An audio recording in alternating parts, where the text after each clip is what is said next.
Hi, Rabble. Hey, Alice. So earlier this week, you had a really interesting, fascinating conversation with author, opinion leader, speaker, Cory Doctorow. There was, in fact, so much to get through that we're going to do a bonus episode now in which you talk to him about the social media Bill of Rights. And we're now deep into a number of conversations with a lot of very influential thought leaders. What themes are you seeing emerging in their feedback around the Bill of Rights? So the themes that we've seen emerging is that some of these things are easy to understand and work. Like everybody believes in algorithmic transparency and choice. We believe in the idea of users being able to have a say in the self-governance of their community. One of the tricky ones that Cory and I get into is what should the relationship to ownership of your identity and your relationships look like? What does a commons model of social relationships look like? Because at the moment, with large corporate platforms, all of those relationships are owned by the platform. They decide really who you can follow, who sees your stuff. But when we create a commons model, a user-controlled model, what does ownership mean in that way? And Cory and I really dig into that discussion. Excellent. Well, let's take a listen. Tell me a little bit about how you came to think about social media and how you came to think about blogging before it, and where did it come from, and what were you excited about as it emerged? Thinking back to when we first met maybe 20 years ago. You know, I often tell young people asking me about getting a career in the tech industry that if you don't have the foresight, the gumption, and the work ethic to be born in 1971, I can't help you. Because I got really lucky. Not only did Star Wars come out when I was 6, but that was also the year that my dad started bringing home teletype terminals from the university where he was studying computer science. And so, we didn't have a screen. We just had a keyboard and a printer and an acoustic coupler. My mom, who was teaching kindergarten, would bring home 1,000-foot rolls of paper towel from the bathroom. And I'd compute up one side of the paper towel and I'd compute down the other side. And then I'd carefully roll it back up so that they could go to, back to the school and be used to dry little children's hands. And then in 79, Apple sent all the computer science teacher or heads of computer science in Toronto and probably elsewhere home with an Apple II Plus, and my dad basically never got to touch it because it was mine from that moment on. We had the Apple II Plus didn't ship with lowercase letters. It just had uppercase letters, but we had this 80 column card that would give us lowercase letters, but it went in the same slot that the modem went in. And so I didn't see a lowercase letter for 5 years because if it was a choice between the modem and lowercase letters, I was just going to shout. And so I really grew up with it. And I grew up with science fiction too. And that was also being in the right place at the right time. Toronto had this remarkable woman called Judith Merrill. And she was an American writer, critic, and editor who was a leftist activist, and she went into voluntary exile after the Chicago police riots in 1968, which were a lot like the police riots we're living through now in Los Angeles, where I live. She decided she didn't want to bring a kid up, or both of her kids up in the U.S., and she just divorced from Frederick Pohl, who was another great science fiction writer, and she got the books. She brought him to Toronto and started a library with the Toronto Public Library. It's now called the Merrill Collection. It's the largest science fiction reference collection in the world. And she was the writer in residence. And I knew her through my dad, who was political. And so he knew her through anti-war circles. And we used to watch her on TV Ontario, the public broadcaster, when she would introduce Doctor Who on the nights that my mom was at teacher's college. And my dad was at home with me and my baby brother. And she would come out and she was this chain-smoking, gray-haired, tough old broad who had a squint, and she was from Queens, and she would come out and she would say, tonight's show is about time loops. I remember we invented time loops at a spaghetti dinner at the Futurian House in 1938. I remember because Isaac Asimov was there and he kept grabbing C.M. Kornblut's girlfriend's ass. And then we wrote 13 stories about time loops that night. I took the A train to Rockefeller Center. I threw them over John W. Campbell's transom at Astounding Stories, and that is where time loops came from.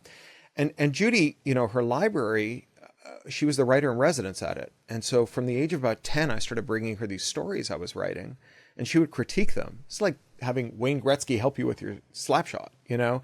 And so I would bring my stories to her, and she would put me in writers' workshops with other writers. So when I was 16, I started workshopping with Carl Schrader, who's a great writer, and ended up in a workshop that's still going called the Cecil Street Irregulars with David Nichol and Madeline Ashby, a bunch of other amazing writers. And so I had this like double confluence of being in the right place in the right time to be involved with technology, and also being in the right place at the right time to be involved with a literature whose primary role is to interrogate the social relationships of technology. And so that's my origin story. That's the radioactive spider I was bitten by. Ursula Le Guin says the same thing when she was talking about her books, which is it's not about some sort of speculative future. It's a lens which we can look at ourselves and understand what is going on in society today. Yeah. And, there's lots of history of people doing this. Rod Serling famously, couldn't get anything past the network censors that was overtly political, so he did The Twilight Zone. Because that was where he could, so long as it was about Martians, nobody cared, or ghosts or demons or whatever, nobody cared. And so, certainly there's this allegorical nature, but there's also, I would say, it's not just allegory, right? It's thought experiment. It's like, it runs counter to the Thatcher doctrine that there is no alternative, and instead says, let's think of like 6 alternatives before breakfast. So I've proposed this idea of a social media bill of rights. And part of the reason I'm putting together this podcast and talking to people is I don't believe that my initial idea is the final thing. I think that these movements, these ideas, they come from conversations. And so the rights that I've been talking about is the right to privacy and security, the right to ownership of your identity and your context, the right to interoperability and exit, the right to algorithmic transparency and control. You get some say of it. And then the right to self-governance, the right for a community of people to set their own rules around what behavior is acceptable. I am asking people, and I'm asking you, what of that stuff makes sense? What of that stuff doesn't make sense? Do we need something else? To give an example, before you get started, here in New Zealand and other countries, they're proposing age verifications for social media to ban minors from social media. And it didn't occur to me that you should have the right to use social media or computer systems without verifying with a government ID. So I'm curious, from your perspective, what rights should we be demanding? Well, I think your privacy right probably covers your privacy framework there would cover government ID. I don't think they can be reconciled. First I have some structural notes, and then I have some specifics. So structurally, I think that this is a great set of principles, by and large, although there's one I quibble with that we can talk about. But I don't think that these are policies. So that's fine. Policies are more or less how you embed principle. And I think that our policies need to be organized not just around upholding principle, but also around administrability. Because a policy that you can't administer is just the right to feel angry that the policy isn't being followed. Right? Yeah. So, the example I often give is like, imagine we had a law that said social media platforms have to prevent hate speech, which is, not a bad idea in as much as hate speech is bad. It disproportionately targets people who are marginalized and who often face very high switching costs for leaving social media. Like they might be refugees and it's their only way to talk to people back home, or they might be, women who've left an abusive relationship and it's the only way to stay in touch with their support network or whatever, right? These are people who face really real material costs for getting off social media. Yeah.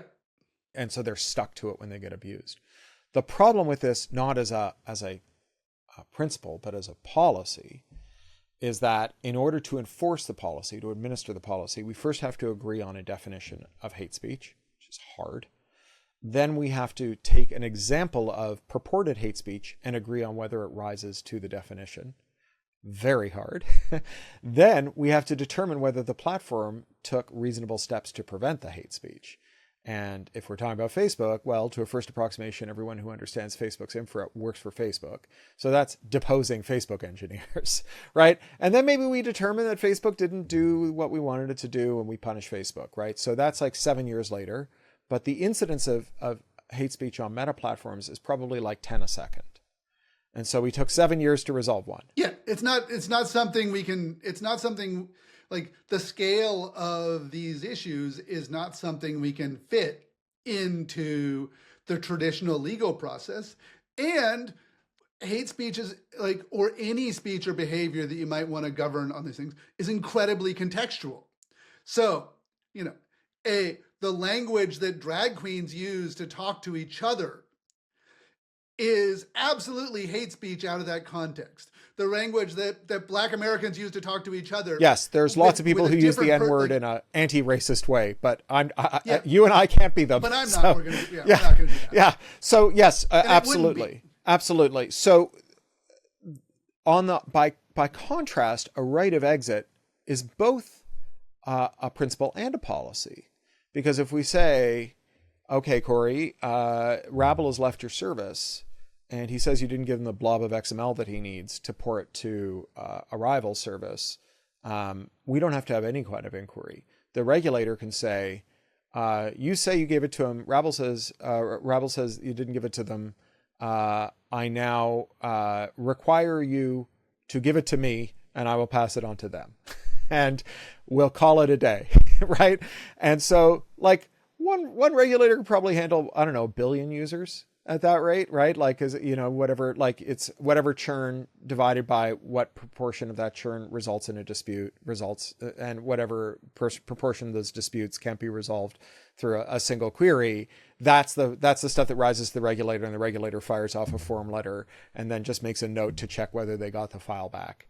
And if they didn't, then they issue a ticket or something. And if you're like running a little server, it's like you and 10 friends, you can just say, like, you don't have to like meet some crazy compliance burden. It's not like having to put an eyewash sink in your garage if you invite a friend over to help you fix your car.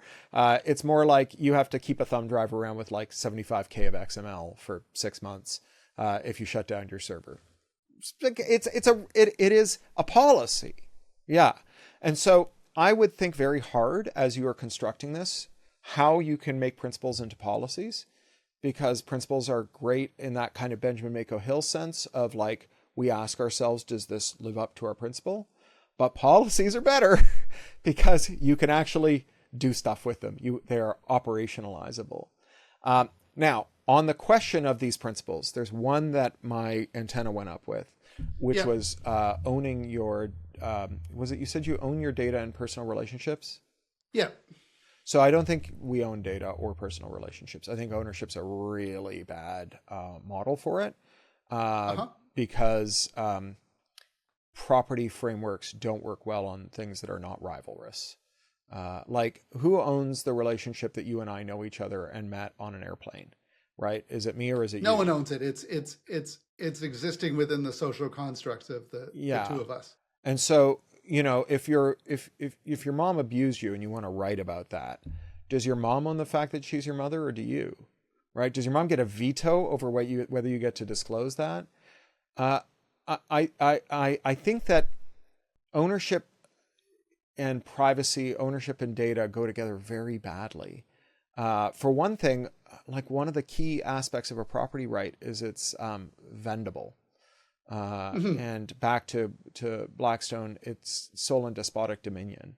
And so that would really make a privacy right very difficult to administer, because if I know a fact about you that I own, because I know it, right, then you're interfering with my ownership if you tell me whether I can sell that to someone else. And there's lots of times when we don't want someone to be able to prevent other people from disclosing facts about them. Like, your boss shouldn't be able to stop you from disclosing the fact that he's stealing from the company, right? And then there's lots of times when we do, right? Like, your doctor shouldn't be able to tell people that you've got herpes, right? And ownership is just a terrible framework for that. And what we need and what we lack is a sui generis framework that would be comparable to the framework we have for talking about people. So like people aren't property, right? And like the reason we don't use property to talk about people is not because they're less valuable than property, it's because they're more valuable than property, right? Like my daughter isn't my property. If you kidnapped her, it wouldn't be theft, right? If you murdered her, it wouldn't be a tortious interference or whatever, right? Like we have a whole moral set of legal and moral frameworks yeah. around it that aren't the same as property rights. You know, I was thinking about it in terms of the context of like your username and, you know, the way in which Substack lets you leave Substack with your followers and your payment infrastructure. So there's some subset of it which is ownership, but it needs to be clear what isn't owned. I don't think it has to be ownership. I think it just has to be a right. It can be the right to access it. It can be the right to retain a copy of it. It can be but ownership implies, for example, that you could stop a sociologist from data mining Substack to draw inferences about audiences. And if you want to know whether Substack is like fomenting Nazism, you probably don't want those exclusive rights to exist, right? Yeah. So I just think then you can't research it. That you can't have that information. So I would say that you want to be talking about things like access or right to a copy or right to ongoing access, or, you know, it'll take some workshopping, but I don't think you want to use property talk to make that work, because I think it gets you into more trouble than it gets you out of. One other question I've been asking people is, who else should I be talking to? Who else should be in this conversation? Charlie Jane Anders, maybe Naomi Novik, or someone from Archive of Our Own. Maybe Molly White, just because Molly's so smart amazing about everything. There's a lot of people I think who will have something to say. I think you want to find the people who want to solve problems and don't want to just have the right to feel angry that they have a right that can't be enforced. Yeah, we need to build this. This was one of my debates with Eli Perzier about New Public. New Public was started in the original idea of just critiquing Facebook and the other large platforms and saying, hey, you need to behave better. You need to do these things. And I, for the longest time, I'm like, no, like, yes, we should ask them to behave better and we should demand things of them, but we should be demanding the ability to build a viable alternative so that they're not just held into account because of public pressure, but because they have these other pressures. Yeah. And interestingly, New Public is actually now embarking on a project to build their own platforms and build a local social platform. See, and I'm yet again, I'm like, neither of those things are sufficient. What we need is the pathway for graceful departure from one to the other. And without that, I mean, the number of people, I've got 2 in my inbox while we were talking, the number of people who send me pitches for their enshittification resistant social media platforms. And I'm like, but if people can't leave Zucker Muskian's legacy social media to get to your platform, it doesn't matter, you know, because they're trapped by inertia. They're trapped by the collective action problem and by switching costs and network effects. We need the right of exit first. Otherwise, building this other stuff is just castles in the sky. And not always. I mean, Blue Sky is doing well, but you know. Well, and Blue Sky is doing moderately well. I mean, they've got tens of millions of users, but they need to keep evolving and they need to keep growing and meeting their needs. And Blue Sky is much better because I don't have to use Blue Sky to follow people on Blue Sky. Yes. There are gateways. It's interoperable. It's on some fundamental and open system. Yes. But when I went to go pitch Jack on a social media protocol in, I think, 2018, before Blue Sky got announced, I'm like, hey, you should give me some money and you should invest and we should do this social media protocol. He took that to the Twitter lawyers and they're like, no, you can't do all this stuff. All of the Twitter management like freaked out at the idea of the social media protocols. And it took him a couple years to fight through that in order to get the funding for Blue Sky. And I think it was sort of a gift as he was on his way out the door. If we end up in a world where there's no way to escape TikTok and Meta and Instagram, then it doesn't matter how good the other alternative is. We can't get people to it. That's right. Yeah. It's you need to make the membrane permeable. It doesn't matter what's on the other side of it. We need to free the people we love, right? And if the people we love are stuck on a platform that's terrible, that's all the more reason to get them out of there, right? Not to shame them for being in the bad platform, but to make it easy for them to leave so that they can go somewhere good.